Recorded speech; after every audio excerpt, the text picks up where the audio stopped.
Welcome, class. Once again, we are continuing our training for the Aerosim Loft. I'm your instructor, Tom Mahoney. Welcome aboard. We are currently cruising at 26,000 feet. The last time we discussed anything, we were just leaving a holding pattern about 40 miles east of Lamar. The clearance was go direct to Hugo. We're doing that now. We're in the FMS and altitude hold mode. Hugo is our active waypoint, and we are cruising along at the 240 knots. We are in climb power, holding our altitude. So I'm going to unfreeze, and we had slowed down at the holding pattern. Now we're going to continue to accelerate. Hopefully by this time you had a chance to review videos number 7 at the top of descent planning for Dandy arrival, and you reviewed video number 8, approach to landing 17 left at Denver. Although that's not what we're going to be doing today, that should have given you a fairly good understanding of how we plan for the descent, get set up for the approach. And so we're not going to spend a lot of time discussing that in this particular video. If you haven't reviewed video 7 and 50 and video 8, I would strongly recommend you do so, because that was to be done before we got to this point. So as you can see, we are increasing speed up to 290 knots, which is our normal speed. We are right now coming up on 85 miles from Hugo. This would be a really good place to start our descent planning. So real quickly, I'm just going to go ahead and freeze. And let's talk about what we're going to do. We're going to first do our acronym, which is ACFI home. And then we will do the planning for our approach speed. And then we will do our planning for our top of descent point to verify that the FMS is telling us whether or not we have a good descent, a top of descent. Right now, if you look, top of descent is being identified as just a mile or 2 or 3 just beyond Hugo. We don't know for sure if that's correct. We think it might be, but we're going to validate that top of descent by doing some public math, shall we say.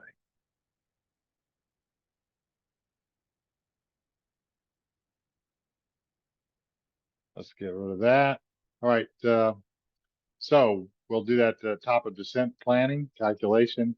And then finally, the fourth item that we need to take care of is circling our final approach fixed location with a 6-mile ring, so we have that for better situational awareness. So let's get started. Let's go through the A CFI home, where A is our ATIS. So we would pull up ATIS on ACARS. ATIS today says that looks like we've got winds out of the north. They're planning on having us land on 35 left. Decent day, fairly good visibility, and scattered clouds. That's my made-up ATIS for now. We'll just say that the altimeter setting is 29.94, just for grins. So we've got that done. We've taken a look at it. We have decided between my co-captain and myself that we are going to go ahead and shoot the approach for 3-5 right. And actually, we'll make it 3-5 left today. So we decided we're going to get closer into our gates. We're going to hope for 3-5 left. And then we would brief that chart according to the rest of that acronym. Well, let's see what it is. C, we'd look at the chart heading, verify that we're both reading from the same chart. CF, F is our frequency. We're going to verify that we have the frequency in for 3-5 left. So let's go over to our index.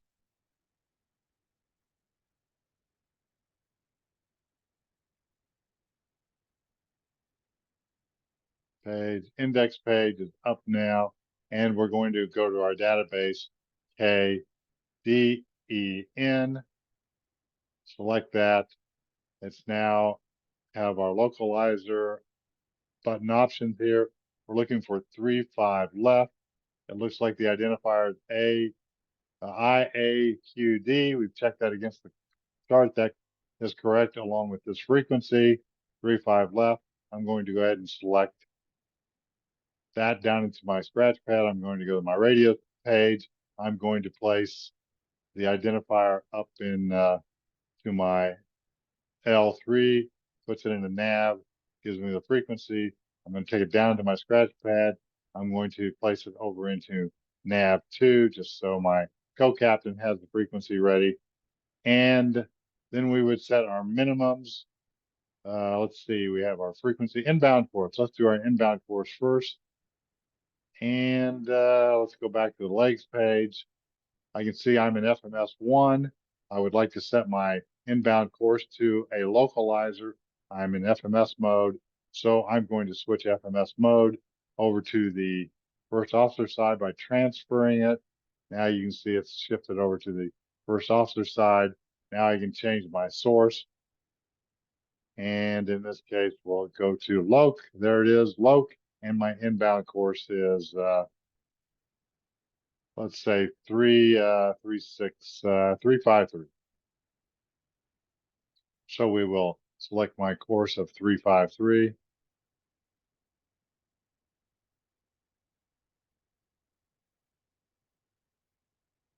That looks pretty good.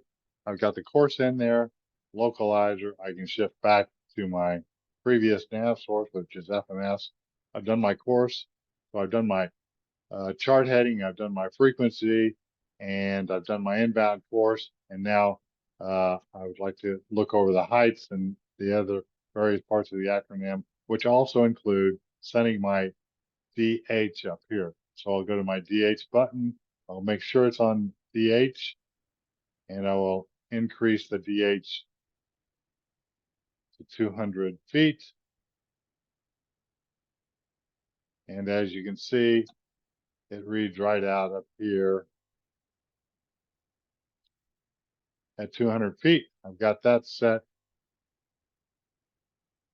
And I basically would complete the rest of the acronym, and we would finally exit the talk about where we exit the runway once we have landed. The next item that I need to do is determine what my approach speed is going to be, and so to do that, I would calculate it this way. I'm going to take myself over. I'm going to change my MFD menu page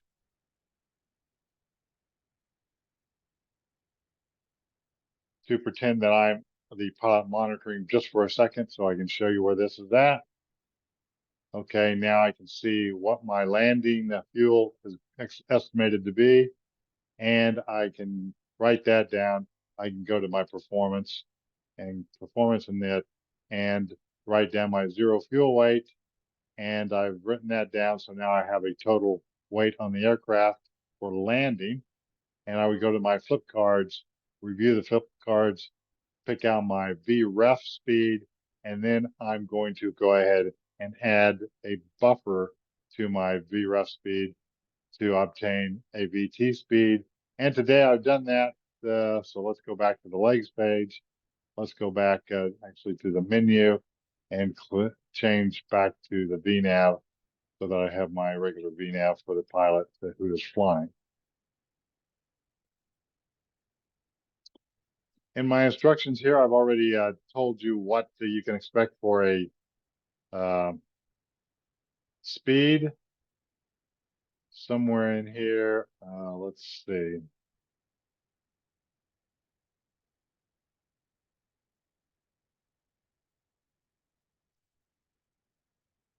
Find it here. It says, oh, looks like this. I'm going to use for this scenario, use 338 knots for my final approach speed, which is V target. So we'll put that into our PFD. We go over here to the target portion of our knob, and we increase or decrease our V target to 138.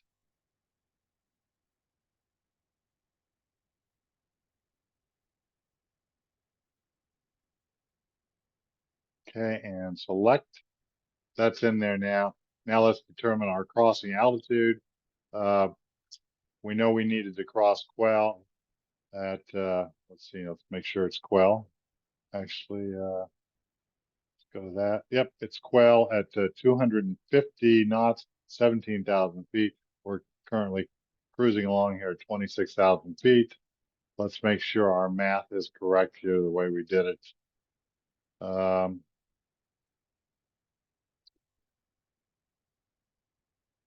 26,000 feet minus 17 gives us 9,000 feet. So drop the zeros equals, we need to lose 27,000 feet.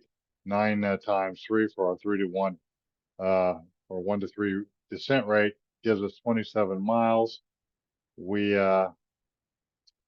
said we might have a little wind here. Let's see, 27 miles. And we need to slow 90 from 290 knots down to 50 knots. That's a distance of, well, that's a speed of 40 miles. It takes one a nautical mile, 10 miles. Well, the quick math is here real quick. Take 290 from 250 equals 90.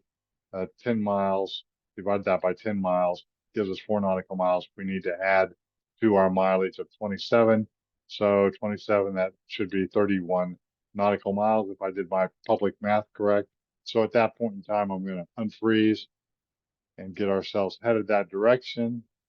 I'm going to monitor my speed here as it increases. And I'm going to put a ring around Quell, a fixed ring. I'll go to my fixed page. I will put Quell up there. And I think I said 27 miles plus 4 is 31 down here. And we'll put that up in our distance. And now you can see the ring cuts across my descent. I'm going to pull my power back here as I'm approaching my speed.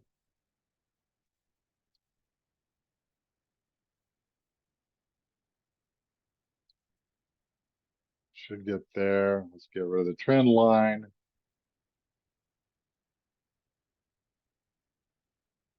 Okay, the trend line is essentially done. I'm going to go to my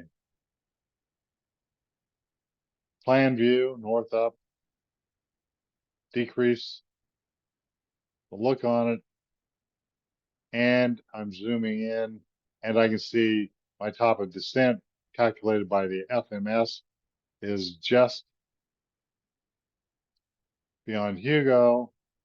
Looks like about 8 miles, and my ring that I calculated is probably about 4 miles, something like that from Hugo. Pretty close, not too far off. However, I'm just going to verify at this point in time that I'm actually cruising at the right altitude. I should be. I believe I changed that already. I would go to the performance page, go to the performance init, and I have. So I'm going to feel pretty comfortable that my FMS generated top of descent is correct. Let's go ahead and get rid of my line so I don't have to have a cluttered up screen.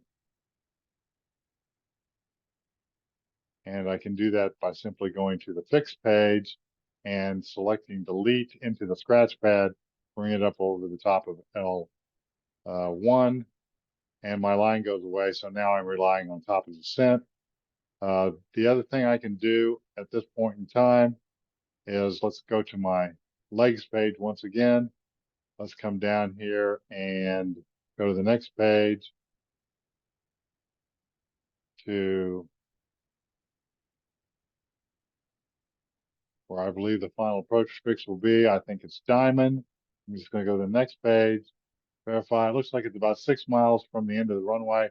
6 is close enough to 5. We'll go ahead and select Diamond into the scratch pad. And then I'll go back to my fixed page, place it up in the top, and circle Diamond with a 6-mile ring. That's done. There's my ring. I can see it's in place. That's going to give me some situational awareness as I come in here on the arrival to make sure I'm prepared to go ahead and get the aircraft on speed and configured prior to the final approach fix. All right, so now I can go back out of this format, back to the format I like to look at while I'm flying. I'm in nav, just going back and double checking to make sure everything is set up correct. Let me go ahead and transfer this back to my side. So now I'm flying on my FMS instead of the first officer FMS. And I might go ahead and increase my range here so that I can see Hugo. And I'm flying towards Hugo. There's my top of descent, at which point I'm going to plan to start down if I get a clearance. So I've completed setting myself up for the approach. As you can see, it takes about 5 minutes to get all that stuff done. That's why we try to get this all done up at the cruise altitude prior to top of descent, so it's done, so we don't have to worry about it later on. I'm unfroze. I'm still heading directly to Hugo. And in this case,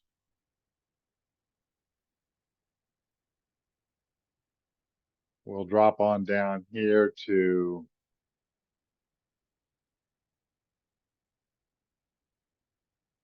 the ATC instructions.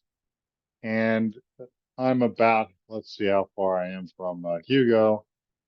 Looks like about 56 miles. I've also got, actually it's 49 miles. I've got 50 showing up here.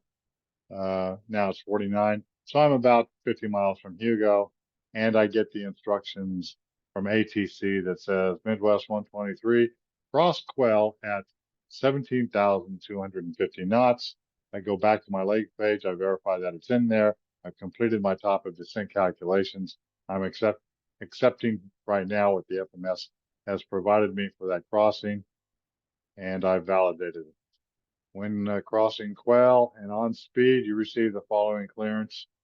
ATC instructions. Midwest 123, turn left to a heading of 290 for vectors for the ILS, 35 left. 35 left, I chose correctly today, and then they tell me to descend to 11,000 feet. So I'm going to go ahead and accelerate somewhat so we can get done. I'm going to decrease the range on this so I have a little better view of what I'm looking at. Hugo's coming up right now, crossing it at 40 miles out in front of me. I'm on speed. I'm going to hold 290 all the way down till just before I get to Quell. Hopefully 4 miles or more. I'm going to maintain my idle thrust and level flight. The aircraft will slow to 240. I will select 240 on my speed bug. So from this point forward, it's just a matter of a waiting game. Hopefully they don't give me any off-route vectors that mess all my calculations up. They are known to do that. So you do need to be prepared for something like that to happen in real life. Today, we're in a training mode, so we're just trying to learn the basic procedures. So none of that nonsense for us today.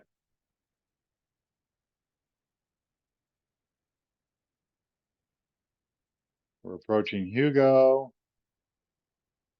Hugo is now 12 miles, 11 miles from Hugo. We'll turn the corner and then we'll unaccelerate so we can watch the airplane do its actual descent.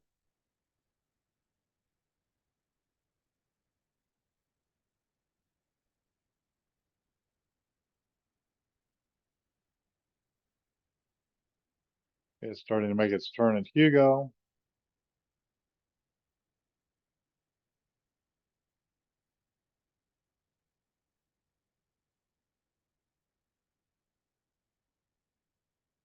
All right, we'll take it out of acceleration mode. We will decrease our view so we can get a good look at top of descent. I kind of like seeing the points out in front of me. That's good form. We're coming up on top of descent.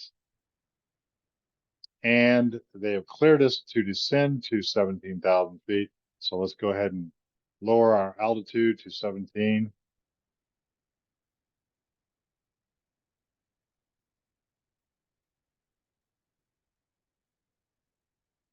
The aircraft will maintain this altitude until we select our speed button and put the aircraft into descent mode.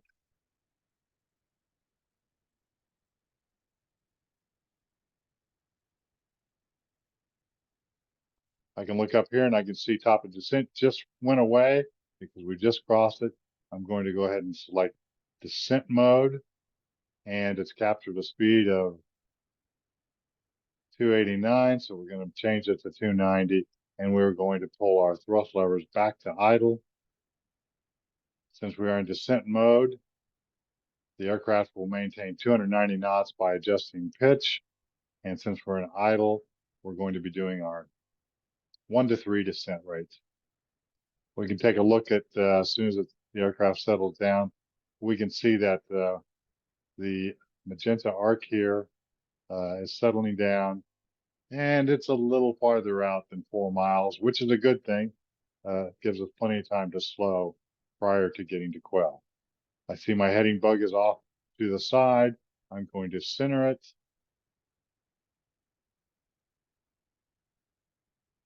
And we are starting our descent.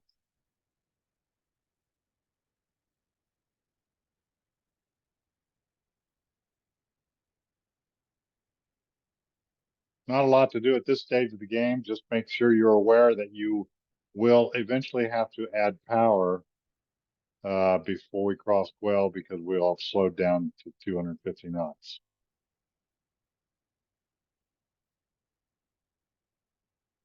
Now it's holding my 250 knots. I'm going to keep that bug there until I level off.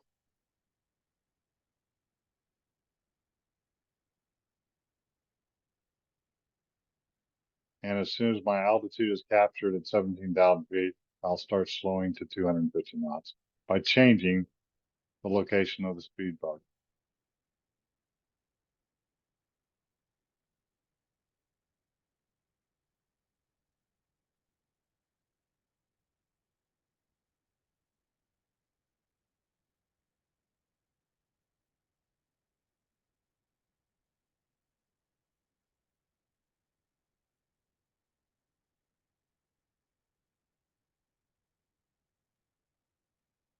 While we're descending down, let's just review in our heads what our canned flap speeds are. 190 is, we say setting speed 190, then set flaps, setting speed 180, then we set flaps 8, setting speed 170, flaps 20. Then it's we say setting speed 160, and we say gear down, flaps 30, landing checklist.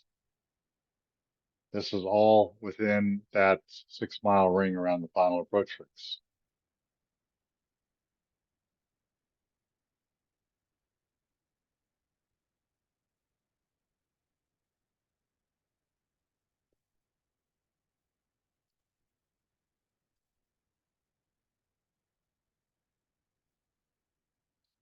Our next instructions will be after we get across quell, they'll probably descend us to 11,000 feet. That's all good with me. This is their standard procedure at Denver. Okay, I can see I'm coming up on 17,000 feet. I've got an altimeter flashing at me. Let's change that.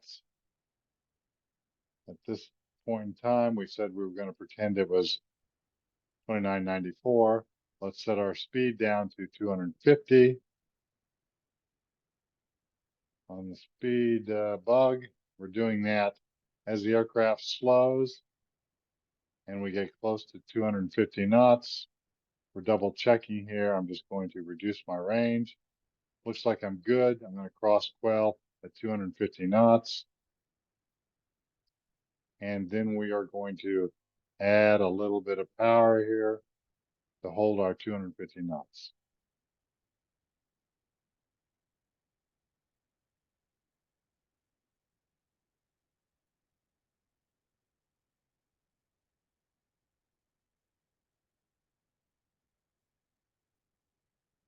Okay, we are just coming up on Quell,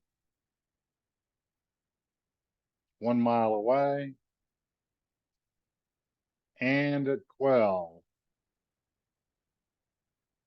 the ATC approach control tells us Midwest 123, turn left to a heading of 290 for vectors to the ILS 35 left, descend and maintain 11,000 feet. So the first thing was that they gave us, turn to a heading. We'll do that. Let's dial in, not the speed, but the heading of 290. There's 290. Select heading mode. And they also said descend to 11,000 feet. Let's put our new altitude in there at 11,000 feet.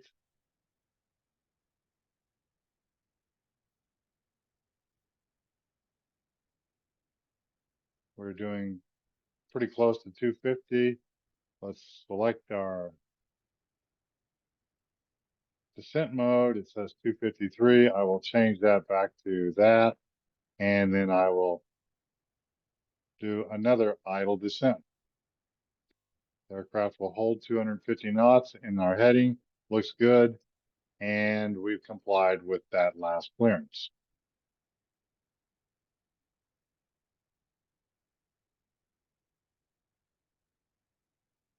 Now, since I don't have any points in front of me, I'm going to increase my range so I kind of have an idea of where I'm going. Looks like a good vector here. And I can anticipate my next clearance. When you go in and out of these airports routinely, you get to know what the process is for the ATC instructions. And they're going to say when passing 14,000 feet, we're going to receive a clearance.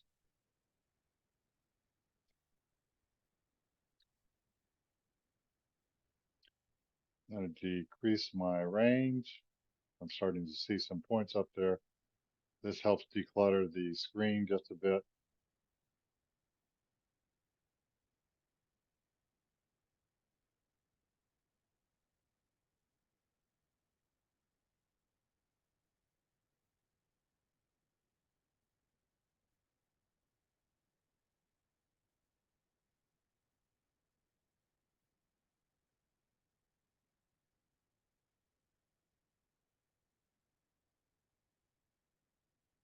I'm just going to go up here because I want to see what my next thing is. It's got diamond at 17,000 feet, so I don't want to cross higher than 9,000 feet at my ring, my 6-mile ring around my final approach fix. Coming up on 14,000 feet. Now I get ATC instructions that says Midwest 123, when reaching 12,000 feet, turn right to a heading of 320. Right turn to 320 puts me right about over here on the heading. So I'll be doing that. I want to make sure I follow it precisely. They said when reaching 12,000 feet. I'm not there yet. Since I'm getting an off vector route, I can remember to come over here, change over to loc mode or loc source. So I will do this. There I am in a loc now. So I've gotten that set up because I'm on an off route vector. I do not need to be in FMS mode.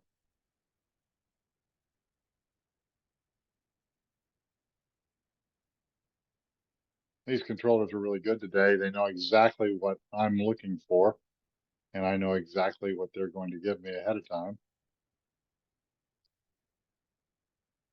I'm going to pull my boards out just a little bit so I can get on down to 12,000 feet.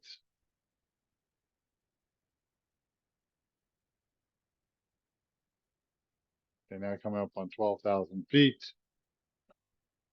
And they said, turn to a heading of 320.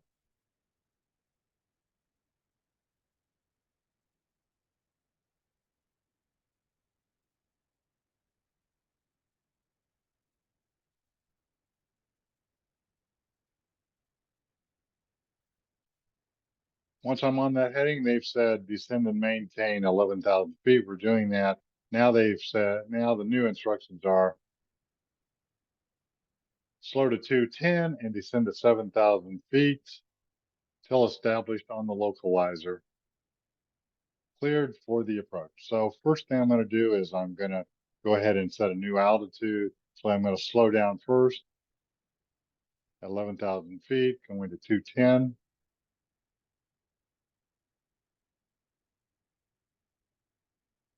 And they said to slow descend now to 7,000 feet. So we'll put 7,000 feet in here.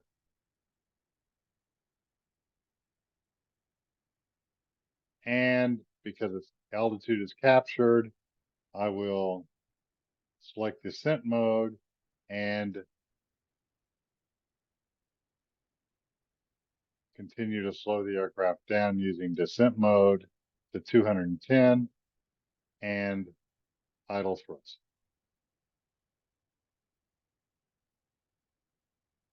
And once it gets to 210, since I'm in descent mode, I have 210 here, it'll capture that speed and continuous descent on down.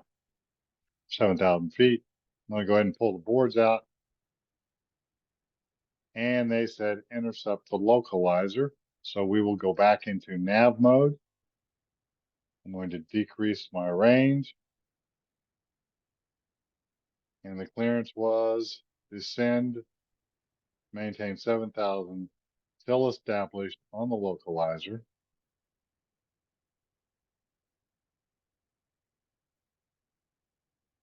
Notice my localizer is armed. My altitude is armed for 7,000 feet.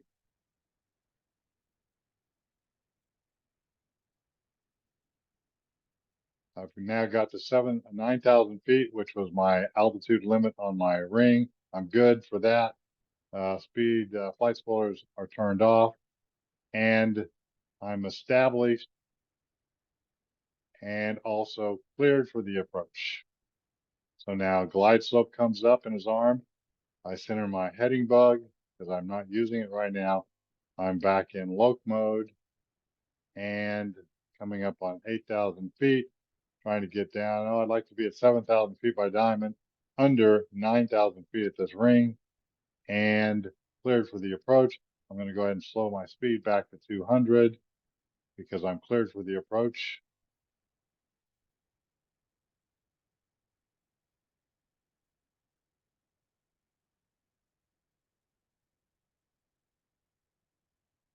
And at this point in time, I can start doing this. I'm crossing my ring, setting speed 190, flaps 1. Travel for about a mile, and then I say setting speed 180, flaps 8.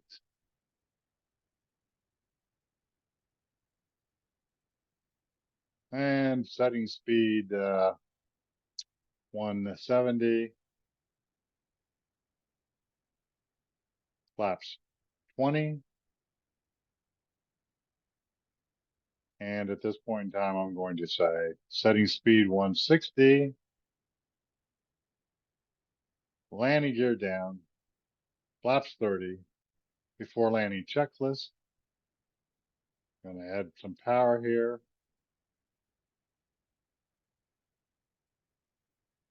I'm about 2.5 miles from my final approach fix. Glide slope is captured.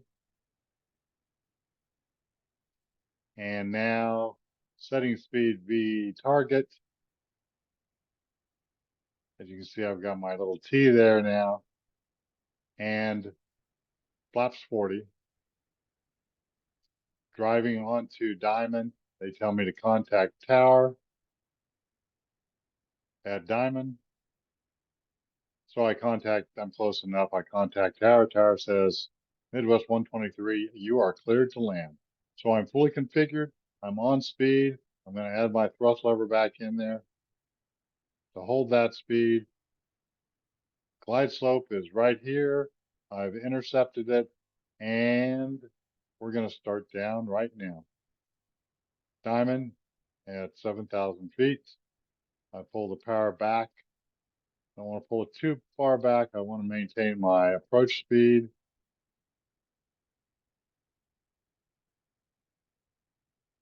And for your loft, this is where the simulation would end. And I know that everybody's going to want to go ahead and fly it on down to land.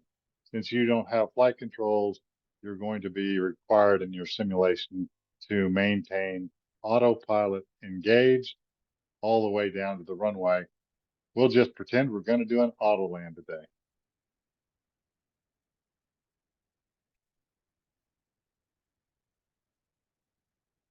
Speed looks good. I'll just give it just a tick more power.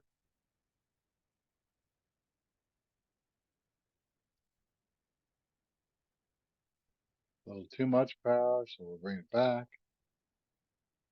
Constantly bracketing the power setting.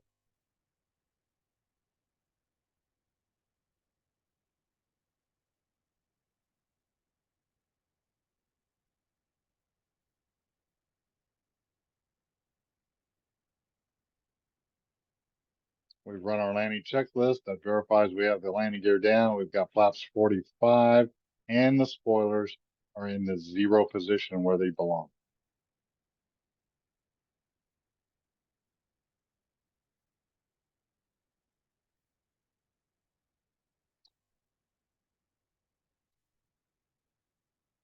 Right here is my radar altimeter telling me how close I am to the ground as I approach the threshold into the runway. That was my DH that I just crossed over.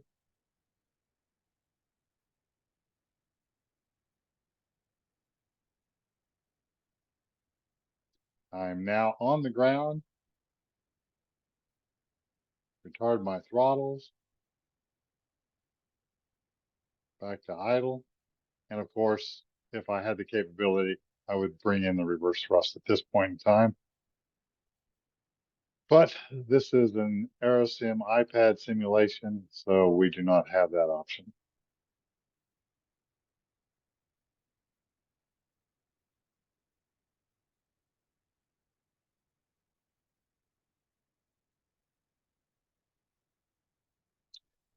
And the simulation is complete. We're on the ground, safely approaching 60 knots. We would exit the runway at Mike here at Denver and taxi to the gate with taxi instructions. So I hope y'all enjoyed this. Remember, keep the dirty side down and the shiny side up. Hope you enjoy flying your Aerosim. Get good at this, practice it, repeat it over and over. Because once we get into the simulator, if you're going that far with the program here, this will be really good information to use in your simulator lofts in crew resource management. Have a great day. We'll see you down the road or in class. Glad I could help.